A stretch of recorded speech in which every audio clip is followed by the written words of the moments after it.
पर सवार होकर सत्ता की पालकी पर पहुंचने के लिए राहुल गांधी खेले। आप कहेंगे इतना चिंता कर रही हैं प्रियंका गांधी। राजीव गांधी के साथ यात्राओं में रहती थी, तब भी मैंने एक दो बार उनको उस समय भी देखा, बाद में भी उनके इस तरह के गतिविधियां राजनीतिक गैर राजनीतिक जिस तरह के थे। उनके पति रॉबर्ट वड्रा तो आज भी क्लेम कर ही रहे हैं कि मैं तो अभी भी मुझे क्षेत्र में अमेठी में मुझे जनता चाहती है, इस क्षेत्र में मैं आना तो है, मुझे सेवा करने आना है। उनका दावेदारी अलग है।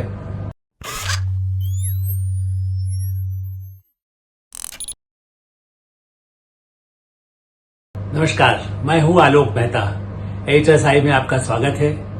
मेरा अनुरोध है कि आप HSI देखें, लाइक करें, सब्सक्राइब करें, मित्रों और ग्रुप्स में भिजवाएं और आपकी जो राय हो वो भी हमें लिख भेजिए।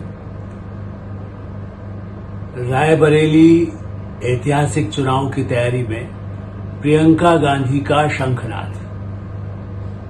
ये सही है, प्रियंका गांधी जैसे कहते हैं पूरी तैयारी के साथ जम गई है रायबरेली में और 12 दिन तक उन्होंने कहा है अपने कार्यकर्ताओं से भी कि राहुल गांधी को चुनाव जिताने के लिए पूरे 24 घंटे 2-4 घंटे सोइए, बाकी हमें काम करना। और मैं खुद भी 12 दिन तक मैंने 18 मई तक यहां रहने वाली हूं, उसके बाद चुनाव प्रचार रुक जाएगा। तो ऐसी स्थिति में प्रचार अभियान का उन्होंने कमान संभाली है। राहुल गांधी वहां कब पहुंचेंगे पता नहीं, नॉमिनेशन भरने के बाद वो तो अपने देश के दौरे पर हैं। उम्मीद करना चाहिए कि बीच में विदेश के दौरे पर भी न चले जाएं, क्योंकि वो कब उनका पता नहीं होता है, कब किस यात्रा को छोड़कर विदेश चले जाते हैं। लेकिन हाँ, प्रियंका गांधी को इसलिए मैं कह रहा हूं कि तारीफ भी की जानी चाहिए। जिस तरह से उन्होंने कल रात एक नुक्कड़ सभाएं करना जो शुरू की, 9-10 सभाएं दिन भर, सुबह से लेकर शाम तक, जब तक जो अनुमति सरकार प्रशासन की रहती है कि इस समय तक 8 बजे तक यदि आप कर सकते हैं मीटिंग, 7:30 बजे तक कर सकते हैं, तो उस हिसाब से अंधेरे में जब अंतिम समय था उस जगह पहुंच करके उन्होंने मोबाइल की लाइट जलवा करके अपने जो वहां पर उपस्थित उनके कार्यकर्ता थे, जो समर्थक थे, कुछ ज्यादा भीड़ तो नुक्कड़ सभाओं में होती नहीं है, कुछ उसमें फोटो खींचने वाले कैमरामैन वगैरह भी थे, उसमें उन्होंने धुआंधार भाषण दिया। उसकी तारीफ भी की जानी चाहिए। उन्होंने इसको न केवल गांधी परिवार की प्रतिष्ठा, खास करके इंदिरा गांधी की रायबरेली में 1977 की पराजय से लेकर के और पिछली बार सोनिया गांधी तक की विजय, और जिसमें गांधी परिवार का इस क्षेत्र से लगाव, अपने संबंध, वो सब गिनाए और देश में खतरा, लोकतंत्र को खतरा और प्रधानमंत्री नरेंद्र मोदी के विरुद्ध जितना ही तीखे प्रहार वो कर सकती है उन्होंने किया। और इसलिए माना जाना चाहिए कि वो स्टार प्रचारक हैं कांग्रेस की। उत्तर प्रदेश विधानसभा के चुनाव में रही, लेकिन उसके बाद सीटें कहीं नहीं जीत पाए थे, वो अलग मुद्दा है। साधन की कोई कमी नहीं है, जब प्रियंका और राहुल जाते हैं तो साधनों की कमी नहीं है। बाकी कांग्रेस संगठन वहां कमजोर रहा, इसीलिए इस दिन एक दिन पहले जब सभा की थी और दिन में भी जब है तो समाजवादी पार्टी के झंडे लिए हुए ज्यादा समर्थक अखिलेश यादव के, चूंकि कमिटमेंट है, एक वायदा है कि वो अपने कार्यकर्ता और उनका पूरा सहयोग देंगे जिताने के लिए, तो उनके झंडे और उनकी लाल टोपी लगाए हुए लोग अधिक दिखाई दिए और कांग्रेस की टोपी लगाए हुए लोग न के बराबर थे। आप उसको वीडियो देख लीजिएगा, जहां जब दिन के उजाले में उन्होंने जो मीटिंग की थी, वो इसका मतलब है कि समाजवादी पार्टी की पालकी पर बैठ करके और साइकिल पर बैठकर, पालकी तो नहीं कहेंगे क्योंकि सत्ता में तो ये पालकी में राजकुमार ही आते हैं, लेकिन चूंकि अखिलेश की साइकिल पर सवार होकर सत्ता की पालकी पर पहुंचने के लिए राहुल गांधी खेले। आप कहेंगे इतना चिंता कर रही हैं प्रियंका गांधी। सोनिया गांधी यहां से रह चुकी है और ये सही है कि वो बराबर 99 से 2000 से पहले वो इस क्षेत्र में आती रही हैं। अपने परिवार के सदस्य जो भी रायबरेली बैठे हुए चुनाव लड़े हैं उनके लिए वो काम करती रही हैं। इसलिए उस एरिया से परिवार के किसी सदस्य को, क्योंकि राहुल गांधी तो और बाद में आए 2004 चुनाव में, उसके पहले से ही प्रियंका को भविष्य का नेता बार बार देखा जाता था। हर चुनाव के बाद, 2004 के बाद, 9 के बाद, 14 में वो जरूर उनको लाया जाएगा, ये सब भी होता रहा, लेकिन वो अभी तक वो खुद उम्मीदवार नहीं बनी है। इस बार उनके प्रचार का रहस्य हम पहले बता दें या बाद में बताएं?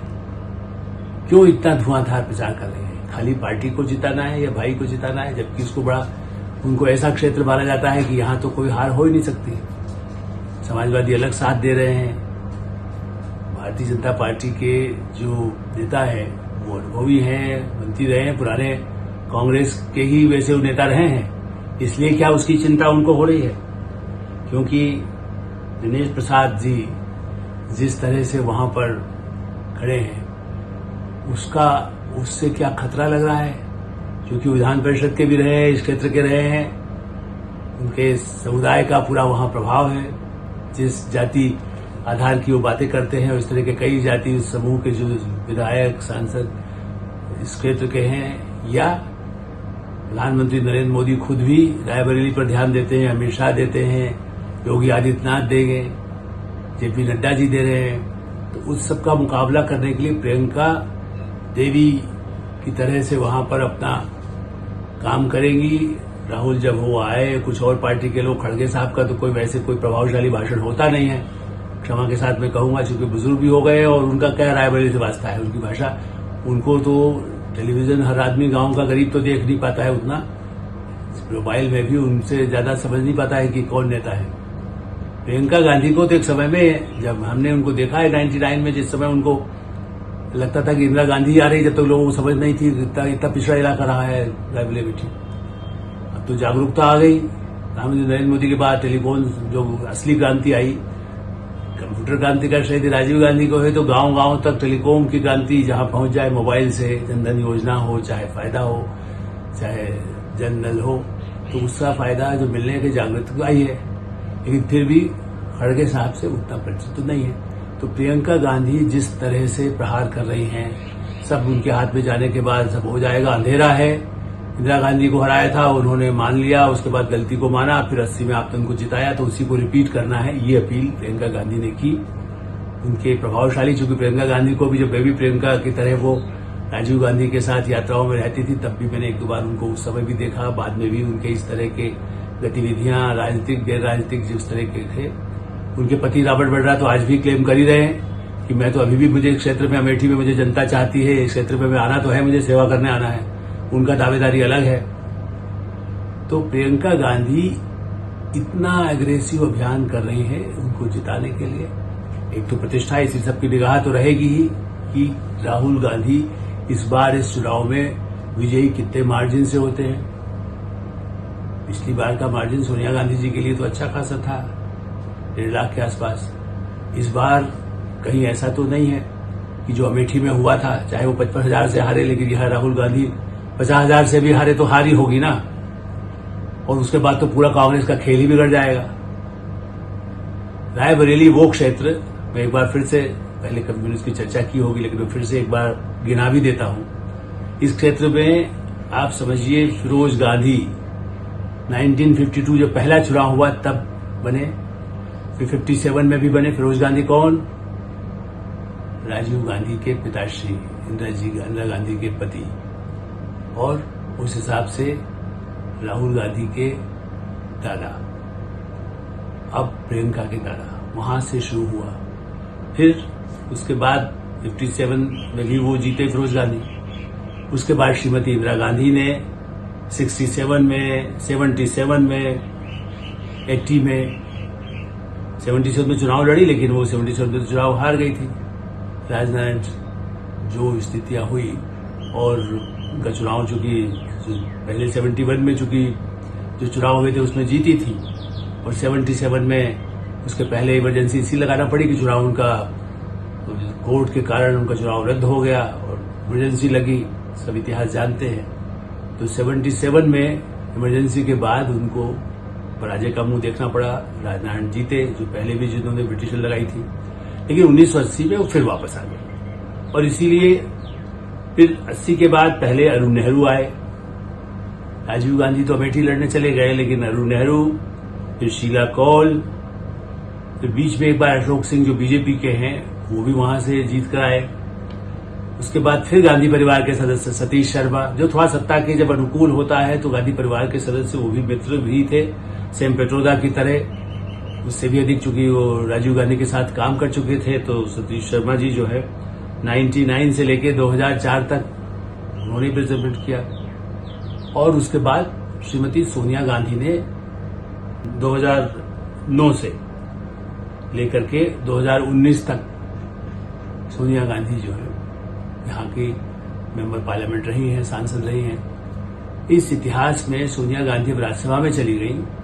अब गांधी परिवार उसको अपनी मानता है कि इस इलाके के लोग तो हमें छोड़ नहीं सकते, ना हम इसे छोड़ेंगे। ये अलग बात है कि उनके अलावा भी तो रहे, जब अमेठी पास पे उन्होंने कब्जा किया, लेकिन दोनों इलाके को वो चाहते हैं कि मैं या मेरा सहयोगी। जैसे वहां किशोरीलाल शर्मा को रुखड़ा कर दिया स्मृति ईरानी के खिलाफ अमेठी में, यहां पर प्रियंका गांधी क्यों खड़ी है, क्यों इतना जोर लगा रही है, क्यों पूरी पार्टी सारे साधन लगा रही है? चूंकि राहुल राजकुमार है, जाति का मुद्दा भी उठा रहे हैं, पूंजीपतियों के खिलाफ सब कुछ दे दिया गया है। प्राइवेटाइजेशन जिन्होंने शुरू कराया उनकी ही सरकार ने 91 से लेकर के और 2014 तक, जिन्होंने खुद ही इसका सबसे ज्यादा समर्थन किया था, आज उसी के खिलाफ, उन्हीं पूंजीपतियों के खिलाफ कि उनको क्यों दिया जा रहा है। तो एक अलग मार्क्सवादी थ्योरी के तहत राहुल गांधी का तो अभियान वही है, और जातिगत जिसके विरुद्ध वो रहे, यहां तक कि नेहरू भी जातिगत और आरक्षण के मुद्दे पर असहमत रहते थे, राजीव गांधी रहते थे, लेकिन राहुल गांधी ने एक नई अपनी जो थ्योरी, चूंकि उनको सहयोगियों का समर्थन चाहिए, अखिलेश यादव, लालू यादव, खड़गे जी, और मुस्लिम नेता, उनके पास कोई ऐसा बड़ा नेता तो है नहीं, इसलिए बंगाल में कितना जीतेंगे नहीं जीतेंगे, वो जो पहले गनीकांत चौधरी जैसे नेता होते थे जो जमीन से जुड़े बंगाल के, वो तो अब है नहीं। ऐसी स्थिति में फिर भी मुस्लिम आरक्षण 50% आरक्षण, वो राहुल गांधी का फार्मूला है। लेकिन इन सब मुद्दों से हट करके आक्रामक तेवर बढ़ाकर प्रभाव से अपने और इंदिरा गांधी की विरासत की याद दिला करके प्रियंका गांधी ने अभियान शुरू किया है। उसकी वजह यह है कि उन सबको आशा है कि राहुल गांधी जो 2 क्षेत्रों से चुनाव लड़ रहे हैं, वो वायनाड छोड़ेंगे और 6 महीने से अंदर ही उनको इस्तीफा देना होगा। हो सकता है वो 1 महीने में दे, 2 महीने में दे, 4 महीने में दे, और उसके बाद वो रायबरेली को अलविदा कह देंगे। रायबरेली की जनता ये उनसे मांग कर सकती है या कोई अदालत में पिटीशन लगा सकता है कि वो वायदा करे, शपथ पत्र दे, एफिडेविट दे कि जो वो कह रहे कि रायबरेली की सेवा करेंगे, रायबरेली की सेवा करेंगे, राहुल गांधी रहेंगे, देश के प्रधानमंत्री बनेंगे, रायबरेली का ध्यान रखेंगे। बार बार उनके समर्थक और कार्यकर्ता तो वही प्रचारित रायबरेली में कर रहे हैं, लेकिन रायबरेली में खुद नहीं रहेंगे। प्रियंका जी इसलिए नहीं कर रही है सिर्फ भाई को जिताने के लिए। वो अपना, जब भाई वहां से अलविदा कह करके और रायगढ़ के प्रतिनिधि रहे, केरल के प्रतिनिधि रहे, संसद में पहुंचे, तब बहन अपने भाई की रक्षा जो अभी कर रही हैं, उसके बाद भाई उनकी रक्षा करे और इस चुनाव क्षेत्र से उनको विजयी दिलाने के लिए वो भी थोड़ा सहयोग करने आए। ये अलग बात है कि रायबरेली में क्या राहुल गांधी सारे थपेड़ों के बाद रायबरेली से भी जीत पाएंगे, ये तो 4 जून को पता चलेगा, 20 तारीख को मतदान में पता चलेगा। लेकिन हाँ, ये सबसे दिलचस्प लड़ाई होगी। गांधी परिवार का एक चुनाव क्षेत्र अमेठी हाथ से गया, दूसरा क्षेत्र भी अब एक लंबे इतिहास के बाद 52 से लेकर के अपना बीच के कुछ अपवाद 2 बार के छोड़ करके चुनाव के, जो गांधी परिवार इस बगैर किसी छोटे से फ्लैट के भी इस रियासत पर जो कब्जा किए हैं, क्या वो बना रहेगा? ये एक $1 मिलियन सवाल है। इस पर कोई भविष्यवाणी करना ठीक नहीं है। आसार कठिन है, डगर कठिन है, भाषण जोरदार है, दूसरे भी भाषण होंगे, रोड शो भी होंगे, लगातार होगा, उसकी चर्चा तो होती रहेगी।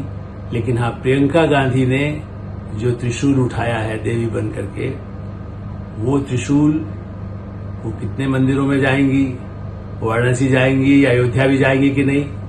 रायबरेली अमेठी कोई दूर नहीं है अयोध्या से। चुनाव से पहले वो अपना वो रूप भी पूजा पाठ का क्या दिखाएंगी इस यात्रा में जनता का समर्थन लेने के लिए, और दूसरी तरफ अयोध्या के असली रक्षक कहना या बनाने निर्माण मंदिर निर्माण का जिनको श्रेय लिया है प्रधानमंत्री नरेंद्र मोदी, अमित शाह और उनकी पूरी टीम, क्या अयोध्या के इस राज्य में सचमुच में राम राज्य लाना और गांधी साम्राज्य को यहां से विदा करने में सफल होगा? देखते हैं, नतीजा सामने आएगा। HSI में हम विराम देते हैं। आप HSI देखते रहें, फॉरवर्ड करें, लाइक करें और अपने मित्रों को बताएं। जो आपकी राय हो वो हमें अवश्य बताएं।